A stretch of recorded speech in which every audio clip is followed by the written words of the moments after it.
Las guerras napoleónicas fueron una serie de conflictos librados entre el primer imperio francés y un conjunto siempre cambiante de coaliciones de potencias europeas. ¿Quién fue el hombre que enredó al planeta entero en una auténtica guerra mundial durante más de 10 años? De 1803 a 1815, todos los grandes imperios y repúblicas del orbe se vieron envueltos en una serie de guerras que tuvieron como escenario el Océano Atlántico, el Cáucaso, Europa, la Guayana Francesa, el Océano Índico, el Mar Mediterráneo, América del Norte, el Mar del Norte, el Río de la Plata, las Indias Occidentales, la África Austral, las Indias Orientales, el Medio Oriente, América del Sur y el Océano Pacífico. Un Napoleón de apenas 34 años se enfrentaba a los monarcas del Imperio Español y Portugués, el Sacro Imperio Romano Germánico, posteriormente Austria, Reino Unido, Prusia, Rusia, Suecia, Baden, Baviera, Brunswick, Hannover, Hungría, Liechtenstein, Montenegro, Nassau, los Países Bajos, el Imperio Otomano, los Estados Papales, Persia, Cerdeña, Sajonia, Sicilia, Suiza, la Toscana, Württemberg, Dinamarca y por supuesto los realistas franceses que reclamaban la legitimidad de la dinastía Borbón en el trono. Napoleón tenía como aliados a sus estados clientes como la República de Batavia o la España bonapartista, así como la Confederación del Rin, pero no del todo, pues dentro de estos estados también existían guerras internas en pro o en contra de Napoleón y las más de las veces en contra.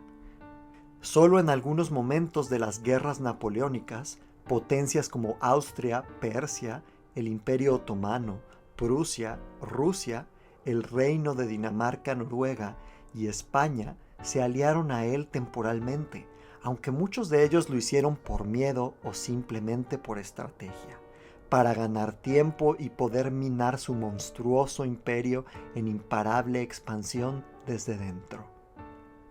Nunca antes en la historia de la humanidad se había registrado un conflicto con pérdidas humanas tan atroces. 4 millones de muertos resistiendo a Napoleón entre militares y civiles, y 2 millones más en el propio eje bonapartista. Y si bien podemos, y ya lo haremos, hablar de los grandes oponentes de Napoleón como el emperador Francisco I, que terminaría siendo su suegro, el zar Alejandro I, o el monarca británico Jorge III, y por supuesto el controversial rey español Fernando VII, antes de hablar sobre las guerras que provocaron que el mundo cambiara para siempre, incluyendo entre sus efectos el colapso del Imperio Español y la independencia de sus virreinatos americanos, dando nacimiento a países como México, Argentina, Colombia, Perú, Chile, entre otros. Primero habrá que hablar a fondo sobre ese corso de origen prácticamente plebeyo, que llegó a ser emperador de Francia y de media Europa, y que ha sido considerado uno de los más grandes estrategas militares de la historia. ¿Fue realmente tan buen político como militar? ¿Cómo logró ascender de la baja y periférica nobleza italiana de la isla de Córcega hasta ser el hombre más poderoso del planeta? ¿Por qué perdió de forma tan estruendosa y casi absurda después de haber ganado tantas batallas en condiciones mucho más adversas? ¿Qué había en la mente de aquel hombre que ha fascinado a tantas generaciones con su aura de misterio y sus gestos estoicos? ¿Qué se puede decir de su vida amorosa y sus relaciones familiares? ¿Amó realmente a las emperatrices Josefina y María Luisa? ¿Cuál fue verdaderamente la naturaleza de su relación con sus hermanos y hermanas a los que colocó en los tronos y casas reales y nobles más antiguas de Europa? ¿Tenía realmente un plan de dominación para el resto del planeta? ¿Qué fue de su hijo Napoleón II? ¿Cuál ha sido su legado en la historia de Francia, Europa y el mundo?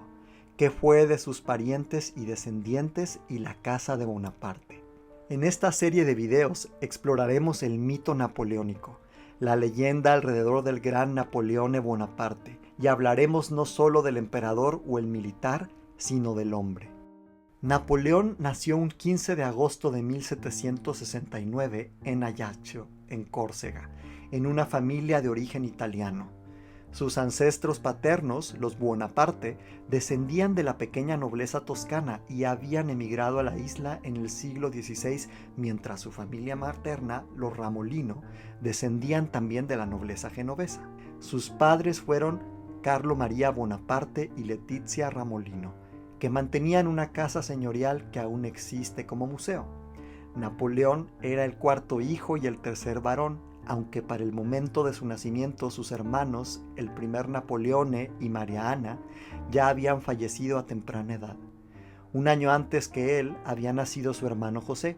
Le seguirían Luciano, Elisa, Luis, Paulina, Carolina y Jerónimo, que serían todos muy unidos a él y fundamentales durante su etapa imperial. Su padre, Carlo, era un joven abogado y representante de la isla de Córcega en la corte del rey de Francia. Orgulloso de ser corso, Carlo Bonaparte había peleado con Pasquale Paoli contra la República de Génova por la independencia de la isla. Su padre, Giuseppe Maria Bonaparte, había sido también un político en la región y un antepasado suyo, Guillermo Bonaparte, ya había formado parte del gobierno de Florencia en el siglo XIII durante las disputas entre güelfos y gibelinos, teniendo que escapar después con su familia a Sarzana. De ahí, uno de sus descendientes, Francesco, había partido en los 1500 a iniciar una nueva vida en la isla de Córcega. Los Bonaparte estarían ligados a esta isla por más de 300 años y se considerarían, antes que italianos, genoveses o franceses, profundamente corsos. Carlo, siguiendo los pasos de su padre, se había matriculado para estudiar Derecho en la Universidad de Pisa, pero a la muerte de éste regresó a hacerse cargo de la herencia y los negocios de la familia. Ese mismo año se casó con Letizia Ramolino Pietrasanta, de origen noble genovés y lombardo. Este matrimonio arreglado sería crucial, pues con ella venían 31 acres de tierra, incluyendo su propio molino y panadería, que darían a la familia un ingreso anual suficiente para que los Bonaparte llevaran una vida bastante holgada en lo económico. Letizia era hija de Giovanni Ramolino, oficial del ejército experto en ingeniería civil y que comandaba la guarnición de Ajaccio, siendo esta figura una de las mayores influencias para el futuro Napoleón, aunque él nunca llegó a conocer a su abuelo materno. Al que sí conocería Napoleón sería el padrastro de su madre, el suizo Franz Fisk, también militar en el ejército de Génova en la isla, y que además sería el padre del tío de Napoleón, el futuro cardenal Fisk. En 1768, cuando Génova formalmente cedió la isla de Córcega a Francia, un movimiento revolucionario estalló y Carlo Bonaparte y Letizia, de 19 años y con el futuro Napoleón ya en su vientre, huyeron a las montañas como parte de la insurgencia. Carlo y Letizia lucharían contra los franceses y se instalaría en ellos un profundo sentimiento antifrancés que en el futuro envenenaría la infantil mente de Napoleón y sus hermanos, y que seguramente ellos no podían imaginar sería tan decisivo para el devenir de la historia de Francia, Europa y el mundo.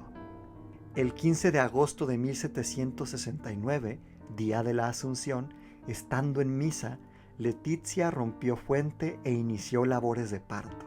Estaba por nacer un niño que irónicamente algún día sería emperador de la potencia ocupante que tanto odiaban los Bonaparte. De acuerdo a la leyenda, Napoleón habría nacido sobre una alfombra decorada con escenas de la guerra de Troya. Y si bien esto puede ser cierto o no, lo que sí es verdad es que este niño nacía ya de cierta manera predestinado para ser un hombre de poder, de política, pero sobre todo de guerra. Poco podían imaginar del otro lado del mar, en Francia, donde reinaba Luis XV y el futuro Luis XVI estaba a punto de casarse con María Antonieta de Austria, que acababa de nacer en esa nueva posesión francesa, una serpiente marina que devoraría no solo a Francia, sino a Europa entera, y cambiaría para siempre el curso de la historia.